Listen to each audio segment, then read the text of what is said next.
Hey folks, welcome back. So good to be here with you. So here's a question that I think all of us have pondered or probably should have pondered around psychedelics. And I think is an important key question if we're really thinking honestly about psychedelic therapy. The question is psychedelics rewire the brain if they access neuroplasticity and help us to transform our issues, then why is it that so many people take psychedelics, have taken psychedelics for years, and don't get lasting change? So in this video, I'm going to answer that question for you. We're going to break down in a level of clarity you've probably never ever heard before exactly how psychedelic therapy works. So whether you're someone who's trying to DIY your own therapy or you are a nerd for the psychedelic therapy space and love these conversations, this is going to be some novel information you've probably never heard before, or at least not heard put together in this way that hopefully will make it make a lot more sense. So join me. So let's get into it here. So in this video, I'm going to help you understand a bunch of things that you've probably always wondered about psychedelics, things I've honestly always wondered about psychedelics. And I didn't really realize how I started to put all this together. Okay. So if you've ever wondered, for example, why it is that people can take big dose psychedelics, have these big experiences, profound realizations, and then not get lasting change out of it, we're going to answer that here.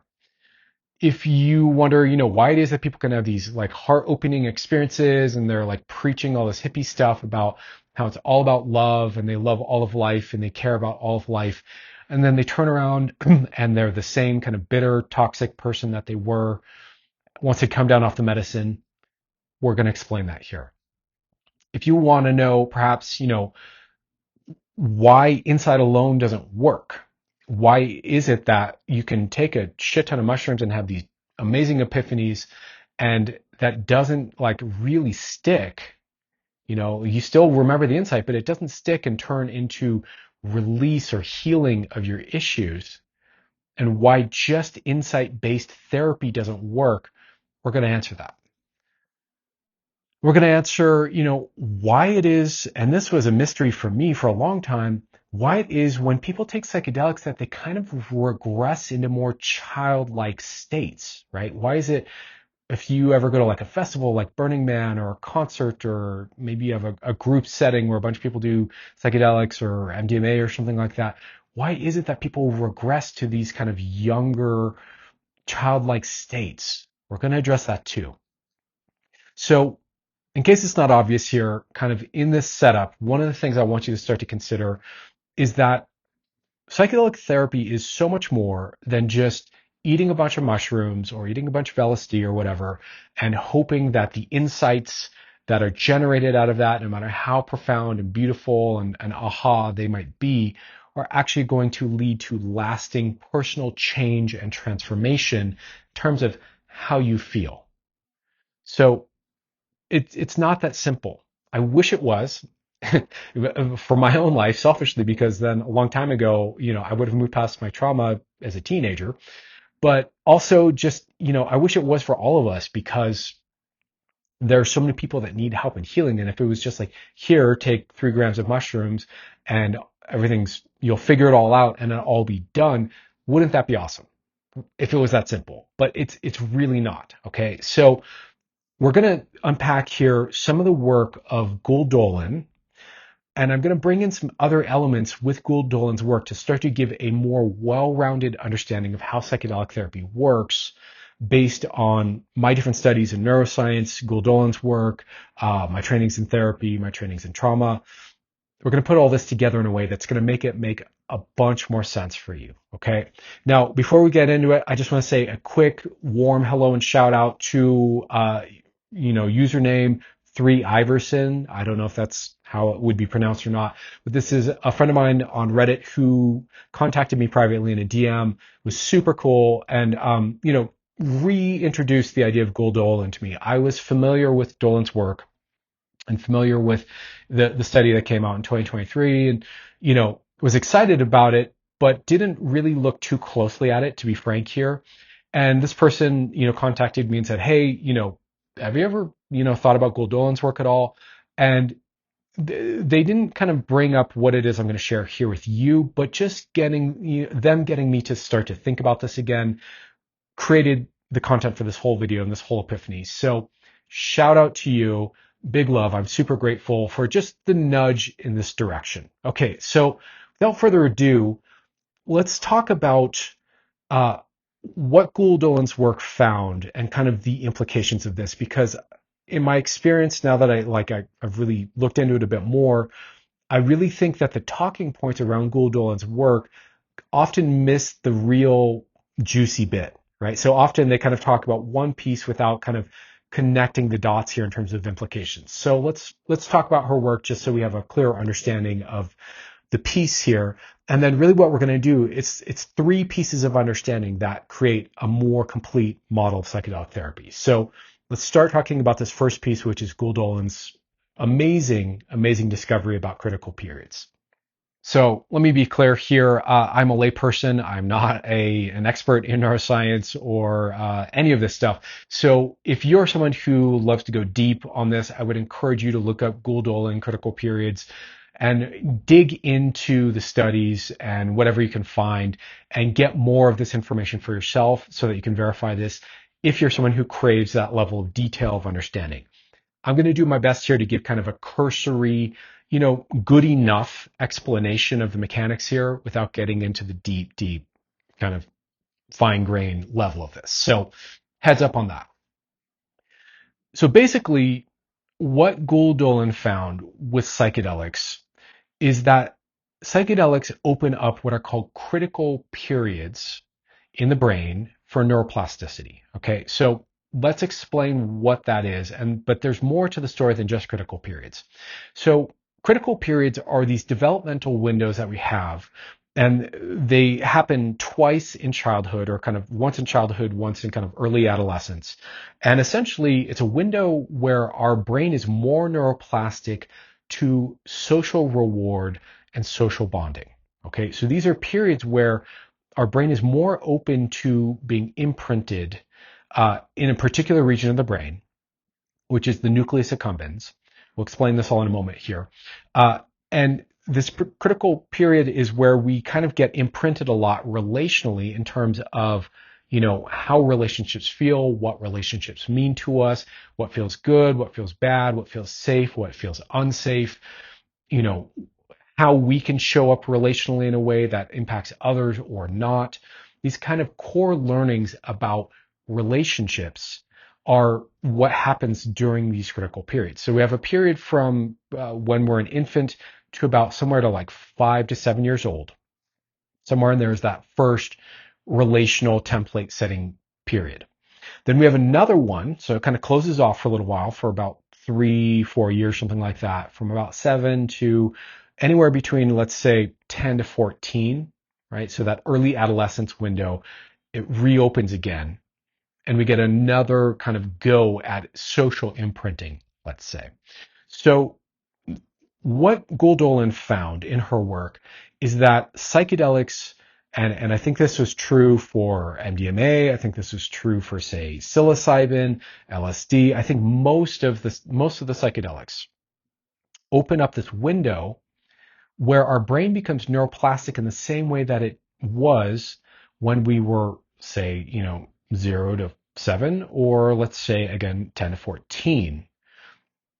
And in that opening, there's the capacity to be rewired. Okay. Now, let's talk a little bit more about what exactly opens and what that means. So what opens is not just a critical period, but it's an opening of the neuroplasticity in the nucleus accumbens, which is a brain region that handles a lot of different things, but we could kind of boil down and oversimplify to 3 things. So the nucleus accumbens has to do with reward, it has to do with motivation. So, dopamine, drive, goal achieving, and social bonding. And the relationship between the 3 of these, how social bonding can be motivating and rewarding or not. So I hope you get what I'm saying here. So psychedelics open up this part of the brain in particular. Okay. Now this is the thing that I think when you're hearing about critical periods, people are like, oh my goodness, it opens a neuroplasticity window. That's not specific enough. It opens a neuroplasticity window in the nucleus accumbens, which has to do with social reward and social motivation and social bonding, okay, in specific. So psychedelics open up the plasticity, right? But they don't necessarily, that doesn't guarantee change, okay? Now, another thing to understand about this, how all this works, is that the nucleus accumbens is primarily, hit or has receptors for oxytocin. So oxytocin is the social bonding hormone here. And I've gone on record here in other videos, maybe you've seen them, where I said that trauma healing feels like oxytocin, not dopamine. And I think that's an important thing for people who are trying to recover from trauma to understand that they're maybe looking for a big, dramatic, stimulating experience, but it's actually this soft, warm, comforting experience that is more like how trauma healing feels and goes down. Anyways, so the nucleus accumbens gets opened up by the neuroplasticity of the psychedelic, and what it's expecting or needing or wanting in order to re-imprint any early social learnings that were perhaps painful or unsafe or uncomfortable or anxious, what it's looking for is the experience of oxytocin. But the oxytocin isn't necessarily automatically generated just because you took a psychedelic. Psychedelics don't really stimulate the oxytocin system so much. They just open up the receptivity, the neuroplasticity, the ability for the oxytocin to really impact the nucleus accumbens. I hope this is making sense so far. So in our next section here, we're going to talk about why just taking psychedelics and opening up this critical period and opening this potential for oxytocin isn't enough to heal. So let's explore that. So here's where the problem starts to come in. Normally when people take psychedelics and they're just taking psychedelics and hoping that the insights or the experiences of the psychedelic alone are going to heal them, this is why that kind of breaks down and fails. Because essentially what they're doing from this perspective, from this model, is opening the nucleus accumbens, opening the neuroplasticity window, but just opening neuroplasticity alone does not guarantee transformation or change. You have to do something with that window. You have to provide a new input, a new stimulus. You have to provide the appropriate input and stimulus in this window, right? So this is why the insight-based thing just breaks down and doesn't work. There's no proper input relationally that's helping to repattern or reteach that part of the brain, the nucleus accumbens, to process social reward differently. So this is where we need to bring in our second piece of the model here.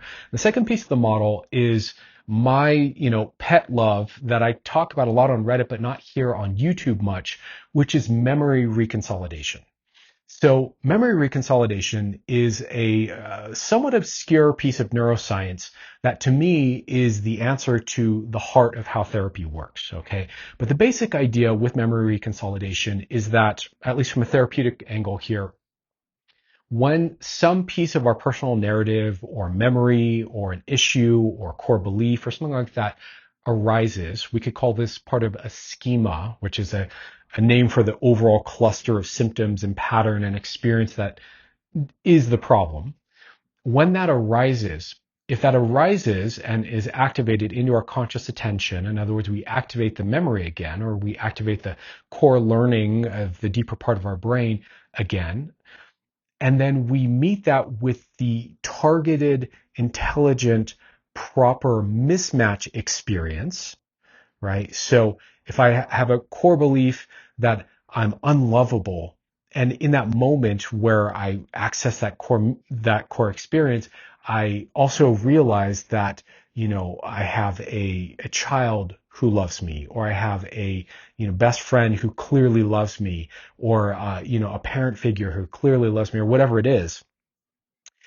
Unlovable plus, once it's pulled out of the kind of deeper stores of the brain and into active memory, plus a mismatch experience of this deep realization, will start to unwind and reconsolidate that old memory. In other words, when the neuroplasticity is active, if we bring in a targeted, intelligent, clear mismatch experience, it helps to resource or undo or unwire that old patterning. It will be unlearned, released, let go of. I'm not doing a great job of explaining it, but hopefully you get my gist here. It'll unwire the thing, and then essentially the charge in whatever that old piece of issue was is now rewired, and then it will reconsolidate back into the brain over time. So this is, rough example of how memory reconsolidation works. To me, again, memory reconsolidation is the heart of therapy. It is how all therapy works, psychedelic or not. And yet, I don't see anyone in the psychedelic therapy space talking about it. So I'm going to be talking about it more because it's an important idea that needs to be out there in the world. Okay. I don't want to hoard good ideas. I want to share them. And memory reconsolidation as a fundamental truth of therapy and a core mechanic here is important for all of us to know. Okay. So you take the psychedelic. If you're not meeting that wide open neuroplasticity in the nucleus accumbens with some sort of a proper mismatch experience whenever that core material might come up or open up, then nothing's going to get rewired or changed. But if you can properly meet whatever, fear, anxiety, core belief, somatic state, regression into a part, there are different ways that the trigger, the issue might show up. But if you can meet that trigger or issue with a proper, well-timed, well-toned, well-thought-out, compassionate mismatch experience that fits well, now you're talking. Now you've got the neuroplasticity open, now you've got a targeted, proper response that is relational, and that starts to undo it. But there's another piece of the puzzle here that I want to break down to you, which is kind of my offering to this field and my offering to this work, which is the third piece of this model. Okay, so we've got the neuroplasticity, which is Gül Dölen's whole insight, and the important part, which is what part of the brain processes that, which is, again, this nucleus accumbens, reward, motivation, and, social part of the brain here. And then you meet that with a proper, tuned in mismatch experience. You can start to rewire it, but there's a deeper layer to this that I want to explain here. So in my work with memory reconsolidation, there's often a problem that pops up. And this is why I don't just use memory reconsolidation as my only tool, or why I don't always speak about it. And the problem that pops up is that from a mismatch experience perspective, sometimes that's all you need to know is to find a good mismatch and offer that to the activation, and that can really work. But often it can feel very invalidating. It can feel kind of mechanical and cold. It can feel sometimes kind of unfair or just kind of abrupt. And the other piece of the puzzle here is really understanding that the nervous system itself, especially the attachment system, is expecting to be related to. That we are fundamentally relational beings, human beings are. We are relational animals, very much so. And that as a nervous system, our nervous system is expecting to be engaged and treated a certain way. And when our nervous system is treated a certain way, it can open up and it can heal. And when our nervous system is not treated that way, it can actually traumatize us. Okay. So this relational layer and understanding the tone of relating and what safe relating is, what healthy relating is, and what it isn't, as basic as that seems, or as kind of just soft, like touchy-feely as that seems, it's actually a very precise, specific understanding that you need that guides you to respond appropriately to that opening, right? So when a trigger comes up, if we can respond appropriately in the way that the nervous system needs or expects, that creates a deep felt sense of safety. And that creates a lot of that oxytocin that rewrites in the new learnings and undoes the old the old wound, essentially. So this is exactly what I teach in Secure Self-Relating. Okay, so in my Secure Self-Relating course, it's all about self-directed right relating as a tool to rewire your brain to heal your issues. So I teach you exactly what right relating is and isn't, what the brain's expecting, how to meet yourself in this way. So this is exactly what I've been mapping out in my work. And so it's not just about a mismatch at the level of, say, concept, because you could mismatch someone with like a logical opposite to their thing. So they could be like, everyone hates me. And I could be like, well, you have family that clearly loves you, and you have clearly a group of friends who seem to admire you greatly. And that logical mismatch could not be enough. But if that deeper relational container is there and the right responses are there, and that you're speaking the relational language of the nervous system back in that moment, so you're working with the attachment system, not just cognitive here. As you're sending these signals of connectedness and attunement and safety, that is a mismatch experience also, but it's not at a cognitive level. It's at a felt sense relational level, which is the part of the brain that's primed and open with a psychedelic with that critical window. I hope that makes sense. So let me try to explain this in simpler language here. So you take the psychedelic, opens up the critical window period in the nucleus accumbens, which makes you open for new relearnings around social reward. Okay. You then generate a mismatch experience if something comes up around that. So, if you just take psychedelics and no issues come up and no, hang-ups are there, no trauma, no anxiety, no fears, no whatever, then there's kind of nothing to mismatch. So that's kind of, you're just in a happy state, you're doing great, and you're kind of just cruising. If something does come up, we want to mismatch that. But the way we mismatch that is everything. And so the way we mismatch that is through understanding secure relating. And that's, again, what I teach in this course of mine. So if you want to learn more about that, if you're curious on how do I heal my trauma and what is this secure self-relating thing, there'll be a link down below. So you can please go check it out. It's such a unique angle on this work. But basically, we want to meet that opening in the right way. And in the right way means attuned, connected, compassionate. We're following the principles of secure attachment. So when our brain is feeling nervous and anxious and it's open to being rewired, if it's met with an accepting, loving, compassionate signal, that signal is a mismatch to that anxiety, if that makes sense. The anxiety says, hey, I'm not safe. I don't feel safe. The signal says, hey, you are safe. And as crazy as it sounds, here's the cool thing about secure self-relating. You can do that for yourself.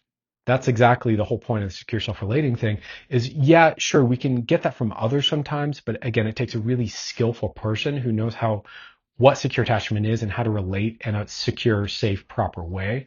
This is why if you're doing psychedelic therapy with a therapist, it's really important they understand attachment work and that you trust them and that they've demonstrated a lot of safety with you and that they're very skilled at what they do. Because if they don't know what they're doing relationally, or you don't trust them entirely, and you have this critical window open, they can, anchor in more of these, painful learnings that you're trying to undo. But yes, a therapist can do this for you, but you can also do it for yourself. And when you do, it's profound. And so, yes, you can rewire your own attachment system for safety and secure attachment. You can learn how to send those signals. You can know the nuance here. There's a little practice to it. It's not always immediately self-evident how to do this. It's got a little counterintuitive. But once you get the sense of it, you can absolutely bring in these secure safety signals as the mismatch. So hopefully this is making sense so far. Okay, so let's recap here, and I'll try to keep this as simple and clear as possible for you. So long story short, we're assuming, of course, that this is in the context of psychedelic therapy. So you're taking psychedelics because there's an issue you want to work on, right? Now, you take the psychedelics. Generally speaking, what's going to happen is as the psychedelic kicks in, it's going to kind of stir up whatever it is that needs healing. You're going to feel a bit vulnerable, a bit triggered. You're going to feel a bit, like you're ruminating, or a wave of sudden emotion kicks in, or some somatic body sensations start to kick in, something like that, right? As that's happening, at the same time, the nucleus accumbens is, again, having its critical period window opened so that it is receptive to rewiring of social reward via oxytocin. Does that make sense so far? Now, as it's open and as the trigger is up in your nervous system, what needs to happen is a proper mismatch experience that undoes the old feeling or the old emotion or the old belief or whatever it is that's stirring around in there, that undoes that by contrasting it with other input and other information. Now, again, there are a lot of ways you can do that, but the deepest, most resonant way for the nervous system to do that is via relationship, by the way you treat yourself, by the way you're responded to in that moment, by relating. So this is where we use secure relating, and if you're working with yourself, it would be secure self-relating, to respond appropriately and send these safety signals to the triggered part of yourself. And as you do that, as you start to create more safety through proper relating, what's going to happen is that's going to generate oxytocin. This oxytocin is going to help to unwire the old belief or feeling or learning, the trigger, the issue, and it's going to help to rewire in the new belief, the new learning, the new resource, if you want to think of it that way. So that's how psychedelic therapy works in a nutshell, okay? So hopefully that makes sense. Please do leave a comment down below. Does this resonate? Is this making sense for you? And consider the implications of this, right? So let's unpack some of the implications here. Okay, so let's unpack some of the implications here. So the first implication here is that this is why insight-based work generally doesn't lead to lasting healing and transformation. Generally speaking, anyone who's taking an insight approach is being too broad. In other words, they are not reaching into the social reward system and the nucleus accumbens in specific, probably. And also, it's very possible for an insight to have nothing to do with anything that connects back to the felt experience of social reward. So you can have all kinds of epiphanies and they feel amazing and exciting and inspiring and they produce tons of dopamine, but they're not repatterning your social reward system, which is what's open to be re-imprinted. Okay. The second implication would be that catharsis-based work also similarly doesn't tend to work in terms of lasting transformation and healing, but for a different reason. So with catharsis-based work, what we're missing is some sort of a memory reconsolidation mismatch to that felt sense that really starts to undo that feeling and that core learning, right? So when a person's doing a catharsis type thing, they're accessing suppressed material and they're feeling it, but the part that does the rewiring isn't the feeling of the thing. That's really putting the focus in the wrong place. What does the rewiring and the healing is the felt sense of safety, regardless of whether the suppressed content comes up or not. And again, the re-imprinting, the mismatch experience directly of social reward. Third realization here, third implication here. This to me explains why it is that people tend to regress into childlike states on psychedelics. So this is why people, if you've ever done social psychedelic use, or maybe if you're solo, if you've had an experience where suddenly you feel like a kid again, this is what's happening. Your brain has basically been reopened to that age range, to 0 to 7, or 10 to 14, and you're re-experiencing some of the thoughts and the feelings and the imprints, the kind of brainwave states and the felt experience of something in those age ranges. So this is a lot of what we see when we see people kind of becoming more childlike on psychedelics. And again, I want to be clear. I don't think there's anything wrong with that. I don't think that's bad. In fact, in a lot of ways, I think it's charming and endearing and cute. And maybe perhaps one of the wonderful silver linings to psychedelics is kind of the re-honoring of our inner child, and again, the opportunity to heal that also. And the fourth implication here, which for me is really profound and something I kind of knew as I started to discover how attachment work fit with psychedelics, is that psychedelic therapy is fundamentally relational. That if we're just thinking big doses and spiritual experiences, we are missing the plot.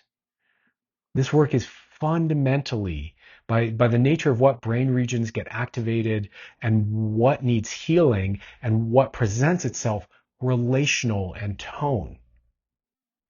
And for me, that's wonderfully clarifying. Like, I feel so excited to be able to hone in on that further. And so, yeah, now you know. Uh, if you're interested in learning how to work with yourself in this way, if you're interested in learning how to securely self-relate, I would totally encourage you to please go check out the link down below. Go check out my course. There's a free version available right now, and then there's a full paid version. The full paid version includes a community access and all this other wonderful stuff. Please go check it out, because this is really cutting edge technology that fits like a hand in a glove to this kind of work. And I made it for this reason. Okay. It's not only useful in psychedelic context, you can use it in your daily life, and it's incredibly powerful there too, but it's kind of the go-to tool. And now hopefully you have a good reason for understanding how that all works, how that all fits together. So that's the video. Let me know what you think. Does this resonate for you? Did this clarify psychedelic therapy for you? Did you have an aha? If you have questions, leave them down below. Let me know what hits home for you here, and I'd be happy to have a conversation with you about it. Okay, much love. I'll see you guys soon. Take care.